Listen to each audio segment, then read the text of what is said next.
Alright, so this is one of my favorite hunter builds. It's a really, really fun dynamic build. I love bows in Destiny 2. Bows are probably my favorite archetype of weapon in this game. I've got a really nice roll on Oath Keepers that synergizes really well with Lemon Arc. I have an energy weapon reloader, which supplements Lemon Arc. Oath Keepers has a slight draw speed increase, and also allows you to hold the draw time indefinitely for bows. And this is basically a combo build. So I'm using Lemon Arc to headshot crit, and then quick swap to hand cannon pick. I'll be using the top tree of Gunslinger, which is Way of the Outlaw. You'll note that I have some highlighted perks here that show off the synergy of the build. This is one of my more well-pronounced builds, one of my more well-synergized builds. It has all the pieces working together harmoniously. It doesn't have a lot of dead perks.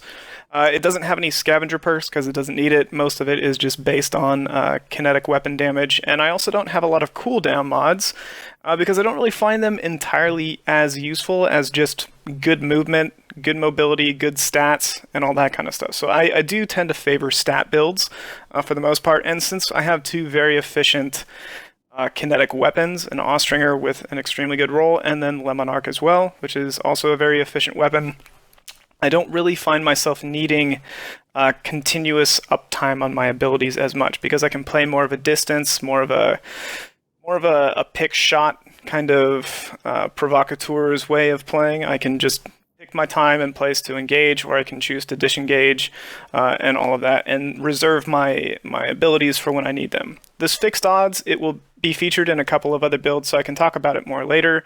It's a very nice roll. I was looking for this specific roll, in fact, of no distractions and firmly planted. The reason I was looking for that really quickly is because no distractions reduces the flinch that you take, and that firmly planted then increases the accuracy that you have while you're crouched.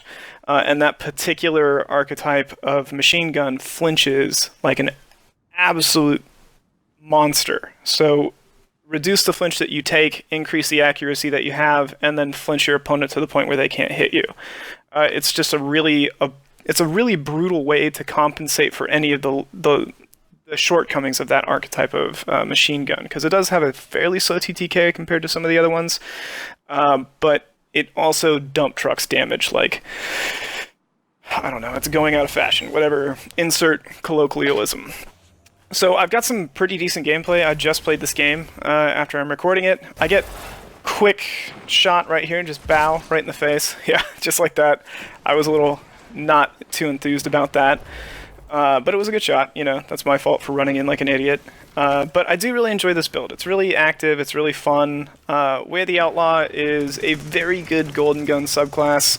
Normally I tend to play a lot of different subclasses, and Way of the Outlaw is probably one of the better solar subclasses in the game, I want to say, mainly because the throwing knife is pretty efficient. It's got a damage of, or an area of effect damage type of attribute to it with the explosive knife. You can get your explosive knife back. You can set it up as a primer for doing damage on other targets, like set it up, like throw a knife in, prime a couple of targets, and then quick scope or quick shot your opponent with whatever weapon you have at the time, because they're primed from the knife, and it's a little bit more efficient than a grenade, chucking it in and then waiting for the grenade to track or to activate or deal damage, or not activate and deal damage. So I think that the throwing knife is actually a really good mechanic. I like throwing knife on the bottom tree as well, and in middle tree as well too. But Way of the Outlaw's fun. I like the golden gun feel. I like how explosive it can be. I like how it has a lot of potential. I'm kind of stuck between a rock and a hard place right here between two opponents, one sniping and one aggressing. So there wasn't really too much that I could do there with the given loadout that I have. I don't really have the same kind of close game aggression that would normally be afforded to me if I was using something like Recluse or The Last Word. But I do really like this kind of pick shot playstyle. Right? Like, I really enjoy playing with a bow. It's a fun weapon to use. It's dynamic. It takes a little bit of skill. It takes a little bit of precision. It takes a little bit of knowing when to set up your shot, when not to set up your shot. It takes a little bit of awareness, too, as well. Like, when to hit fire, when not to hit fire, what to look for, what not to look for, the ranges that you can play at. And then it also is kind of... it's an advantageous or an advantageous weapon to use. I was trying to put an ist on there. But it's somebody that if you take advantage of high damage output of a bow, you can play very well with a team, set up people for team shots, or set up people for crit picks, your teammates if they're on top of their game, if they're on top of their shot on their lane, or you can do the inverse and clean up anything that a teammate might have left behind. So bows have a really good advantage in that you can play around your team very well. They don't have the same type of ammo constraints as a sniper rifle, and they don't have the same type of TTK or direct damage woes that a scout rifle might have. They bridge the gap, and they're very efficient, and since they come stock with a lot of ammo and they don't require special ammo or any type of special ammunition to use, you always have constant uptime. Lemon Arc is a very good bow. I'm kind of torn between which one I like more, Wish Ender or Lemon Arc, but currently Wish Ender is bugged, so that if you hit somebody while you're ADS with Wish Ender, you can track normally with Wish Ender, but if you hit somebody with an arrow from Wish Ender, you can't see them through the wall any longer. So that is a bug that happened with Season of the Opulence, and it hasn't changed yet. So currently I've been using Lemon Arc more than I have been using Wish Ender, but I do enjoy Wish Ender a lot. I think it's a very nice bow. I think it feels good, and if you play to its strengths, it's extremely powerful. But Lemon Arc is also equally powerful. It's a little bit more aggressive than some of the other bows. It has very good hit registration, and its perk does a multitude of things. It sets up really good double kills, good double cleanups. It can do multi-kills very well. It can definitely bolster your KDA if that's what you're trying to do. You can assist your team really well with Lemon Arc. And then if you're backing it up with like a shotgun or a GL or something like that, then you can actually take it into comp and be a little bit more effective as a teammate. But if I'm just running around in quick play, this is a bad engagement. Don't ever do this. Don't ever try and take on a Well of Radiance with a bow. That's just not how that works. It's usually the inverse. You want to be in the Well of Radiance with a bow because then you can one-shot people to the head. Don't try and take it on. But that was my fault for choosing that bad engagement. But back on the topic of using Austringer and Lemon Arc, the adaptive frame hand cannons are really nice for cleanups on bows, especially if you're hitting your shots, because you can body shot after you've done a crit hit with an adaptive frame hand cannon on most resiliences. I'm not sure if you can body shot up to 10 resilience, but on most resiliences you can body shot somebody to clean up, which makes the actual process of quick swapping to clean up a shot from a bow really efficient.